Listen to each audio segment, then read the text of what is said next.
आपको बता दें कि फाउंटेन से अगर आप निकलेंगे और आप पालघर तक का यानी विरार के बॉर्डर तक जाएंगे तो सड़क के दोनों तरफ ज़बरदस्त एंक्रोचमेंट है। वो एंक्रोचमेंट जिस भी कारण से हो, लेकिन इसमें NHAI की प्राथमिक जवाबदारी बनती है कि अपने जो सड़क के दोनों मतलब सर्विस रोड और सर्विस रोड से जुड़ा जो अगल बगल का हिस्सा है वो क्लीन और क्लियर रखा जाए। लेकिन इतना होने के बाद भी, अभी भी एक्सीडेंट बढ़ने के बाद भी कोई भी इस तरीके की कार्रवाई नहीं होती है। आप देखते हैं कि जो हाईवे सिक्योरिटी पुलिस है HSP या उसके साथ जो ट्रैफिक पुलिस है वो लोग लगते हैं और ऐसी परिस्थितियों को निजात दिलाने के लिए घंटों मशक्कत करनी पड़ती है। बावजूद इसके कई बार ऐसी परिस्थितियां बनती है कि लोग 4-4, 6-6 घंटे, हाल फिलहाल कल की बात करें तो कल ही 4 से ज़्यादा घंटे तक जो है लोग जाम में फंसे रहे और उसमें ट्रैफिक पुलिस भी हलकान रही।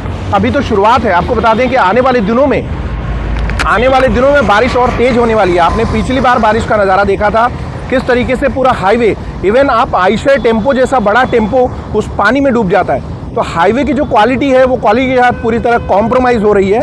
ये जो हाईवे का निर्माण हो रहा है ये धूल मट्टी खा रहे हैं, यात्री परेशान है। पिछले 6 महीने से लोग देखिए जब गाड़ियाँ चलाते हैं, जब आप 60 की स्पीड से ऊपर जाएंगे तो आपकी गाड़ी कंट्रोल से बाहर होने लगती है। सड़कें इतनी बम्पी हैं और अभी नई सड़क अभी पूरी भी नहीं हुई और उसमें पैचेज आने शुरू हो गए।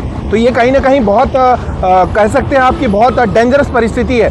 जब ये सड़क होती थी डामर की सड़क जो आपने देखी आमतौर पे, ऐसी सड़कों में क्या होता है कि जब गड्ढे पड़ते हैं तो नॉर्मल करके वो थोड़े गड्ढे साइज़ में बढ़ते जाते हैं और उसके बाद जो है वो गड्ढे धीरे धीरे बढ़ जाते हैं। उनकी स्थिति ऐसी हो जाती है कि पानी ज़्यादा भरता है बेशक, लेकिन वो खतरनाक नहीं होते। यही स्थिति जब सीमेंटेड सड़क की बनती है तो उसमें जो खड्डे बनते हैं वो डीप में जाते हैं, चौड़ाई में नहीं जा पाते।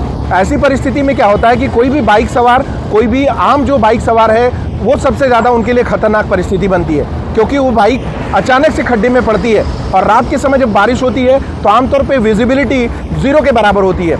ऐसे में सड़क के अंदर ये पता लगा पाना कि यहाँ पे खड्डा है या नॉर्मल सड़क है, ये किसी भी ड्राइवर के लिए पॉसिबल नहीं हो पाता। तो ये जो पैरामीटर्स है इसकी अनदेखी करना कहीं ना कहीं उन टैक्स पेयर्स के साथ, आम जनता के साथ अन्याय है जो इन सड़कों का उपयोग कर रहे हैं और टैक्स भर रहे हैं। आप हमारे साथ जुड़े मेट्रो सिटी समाचार पे। मुंबई के पास हम लोग खड़े हैं फाउंटेन होटल के पास।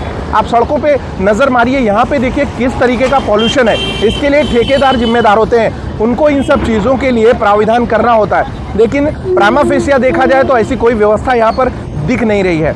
खैर फिलहाल इस पूरे जो सड़क है मुंबई गुजरात हाईवे, आपकी यात्रा इस सड़क पर कैसी रही है उसका फीडबैक तो आपको बिल्कुल मालूम होगा, हमें कमेंट करके ज़रूर बताइएगा। NHAI के अधिकारियों का फीडबैक हम जानना चाहेंगे। उनसे हमने कांटेक्ट करने की कोशिश की लेकिन अभी तक बात नहीं हो पाई है। उनका क्या कहना है हम आपको आगे ज़रूर बताएंगे।